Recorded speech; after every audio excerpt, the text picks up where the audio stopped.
So good evening everyone. In this video we are going to discuss about sintering as well as the application of powder metallurgy. So first we are going to discuss about the sintering. So here we are going to discuss about the sintering theory. So before that, what is sintering? So the sintering is the most important of the powder metallurgy process. So in this process it will be consolidating the either loose aggregate of the powder to green compact of the desired composition under controlled condition of the temperature and time.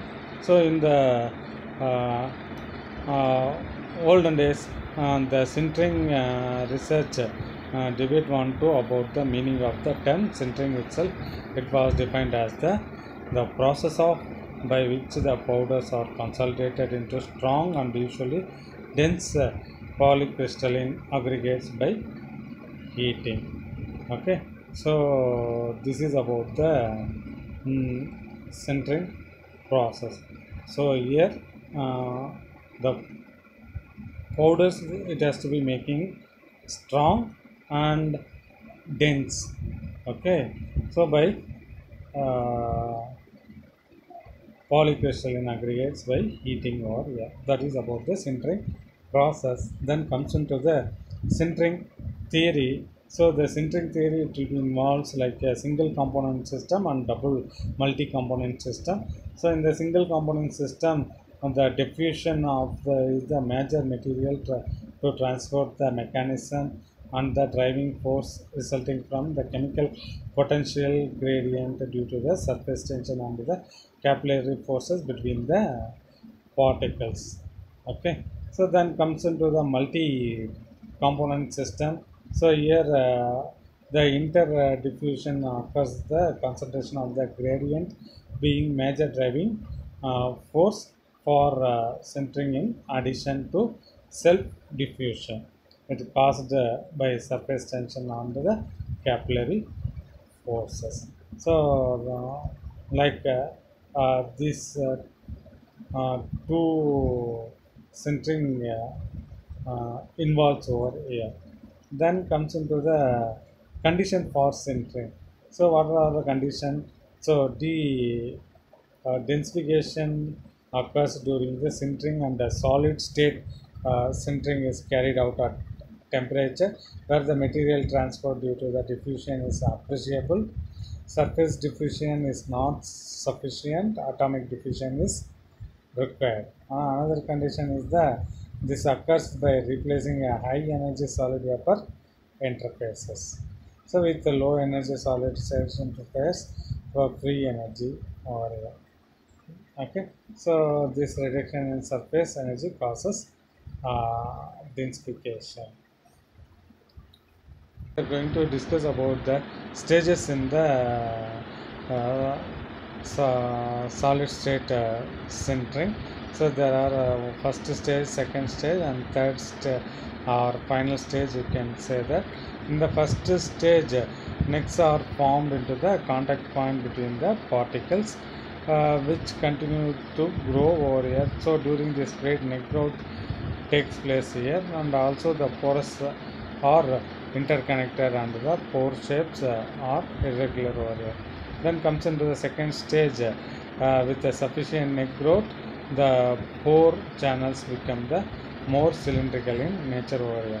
So the curvature gradient is high for small neck size, leading to the faster centering. So with sufficient time at the centering temperature, the pore eventually becomes rounded here. As the neck grows, the curvature gradient decreases, the centering also decreases over here. So this means there is no change in the pore volume, but with the change in the pore shapes. So the pores may become spherical and isolated with continuous centering. A network of pores and a skeleton of solid particles will be formed. So the porous continues to form the connected space throughout the compact wall. Then final stage, what happens? The pore channel closure occurs in the pores becomes isolated and no longer interconnected. Porosity does not change. The small pores remain after long centering times over here. So this is about the third and final stage. Then comes into the next thing, types of centering. So there are several types of centering is there. That is a solid state centering and liquid space centering, modern centering techniques, actuator centering technique, reaction centering techniques, rate controlled centering techniques. First, we are going to discuss the this one, solid state centering. So normally this is commonly they use the solid state centering process. So it is a process consolidation of the metal and alloy powders in solid state centering. The densification is a result of atomic diffusion of solid state. That is about the solid state centering. Then comes into the next is the liquid phase centering. So this is also one of the most commonly used method. So in this one, it achieving rapid densification in a powder compact liquid phase centering. So in this one, densification is enhanced by applying the small amount of liquid phase. So the liquid phase coexisting with the powder particles at the centering temperature has some solubility for the solid.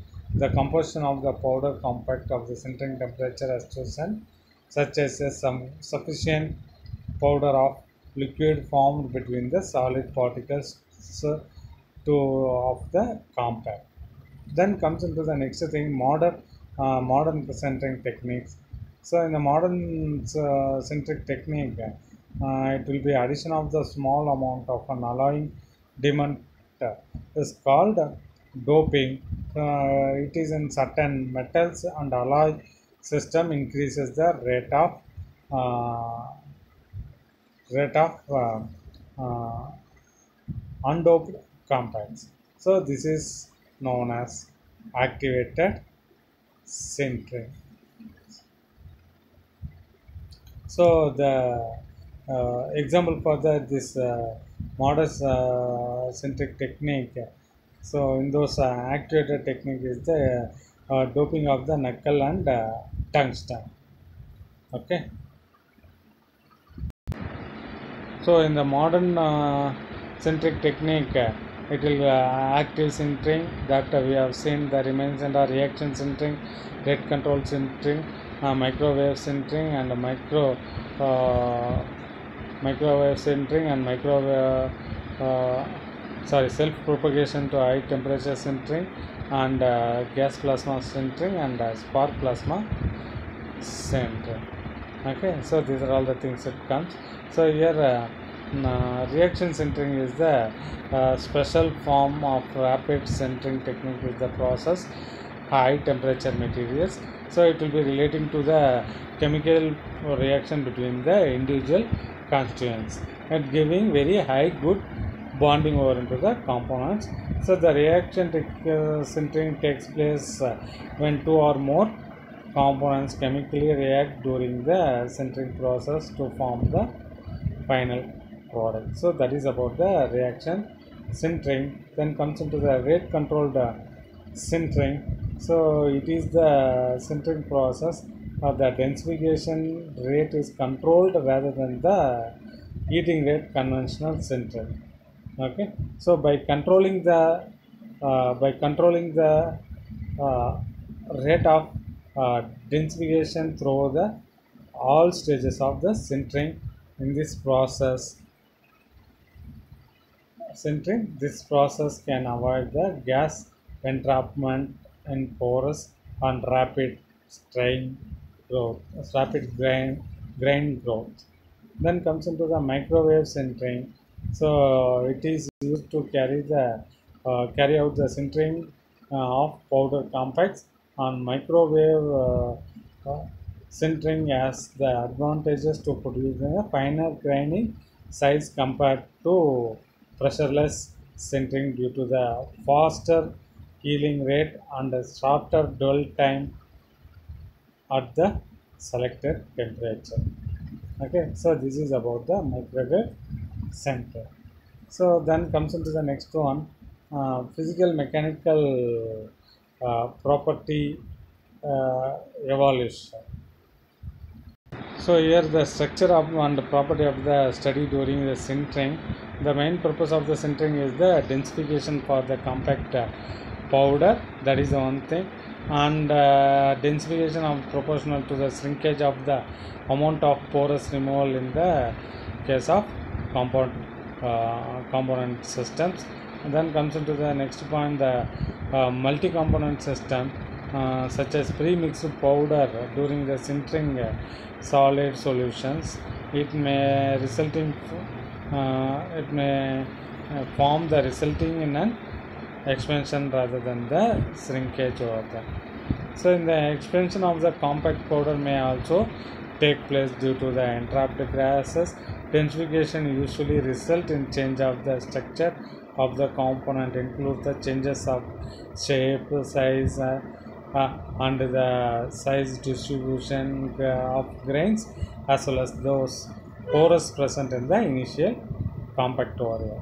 So in the case of powder mixes containing metal having the lower melting point, evaporation and volatilization of these elements can occur. A proper care must be taken over here. As a consequence of the structural changes in result, the change in the mechanical properties such as hardness, strength, fracture, toughness, physical properties like electrical and thermal conductivity, magnetic properties like permeability of material, other changes such as formation of solid solution may lead change in the composition. Okay, so this is about the structure of property change in the during the sintering. Next one is the defect in the sintered components. In the sintered products, yet often used replace the traditional metals for cost saving. The improvements are ideally both. So in either case, it is necessary to quantify service parameters in terms of physical, mechanical, and chemical properties. Moreover, while dealing with the sintered products, one must emphasize the need for friction awareness when specifying my material. Okay, so some of the factors which may be handicap the quality of the sintered products, it may be like testing of the inspection procedures which do not realistically reflect actual sintered. So example in this, the particle size yield in floor screening by vibro screens with laboratory rotation screen. And also the second one is the arbitrary material substitutions by the purchasing or manufacturing department without adequate engineering evaluation. So this is the very important case of tool material selection of the complex powder metallurgy parts. So then application of the powder metallurgy. So in the electrical and electronics, like a tungsten contact materials. Okay, so in the on this one, the electrical contact materials are produced as a slicing rod made from the metal powder, infiltrating a porous refractory skeleton or compaction and the sintering of powder. So tungsten contacts cut from rod are resistant to deformation under large number of cycles at relatively high force, have high hardness and strength, the ability to switch high currents without detrimental arcing or welding, and vaporize very little in an hour. Okay, then comes into the next is the porous material. So it is the void space that determine the porosity of controlled as to amount, type, degree of interconnection. So the porous parts include the self lubricant, bearings, bushings, certain types of powder metallurgy parts. So here the manufacturer, it represents the importance of powder metallurgy industry. The main application of the porous metals is filters for separating the combination of the solids, liquids and gases. So for that this porous material is used. Then in self lubrication, it will be depends upon the oil within the porous, the bearing or bushing. So in this one example is the motor and prevents the metal to metal contact. So for that it may be used for the lubricating parts.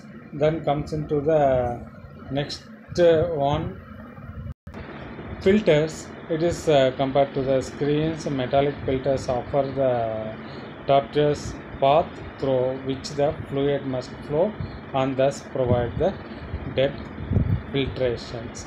Okay, so compared to the glass or ceramic filters, the powder metrology filters are strong and particles of filtered material cannot break away in service and enter the filtrate. Okay, then comes into the biomaterials.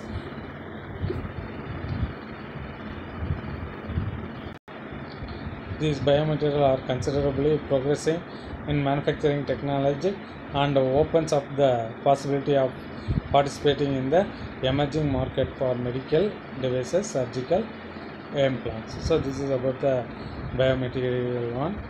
Okay, biomaterials.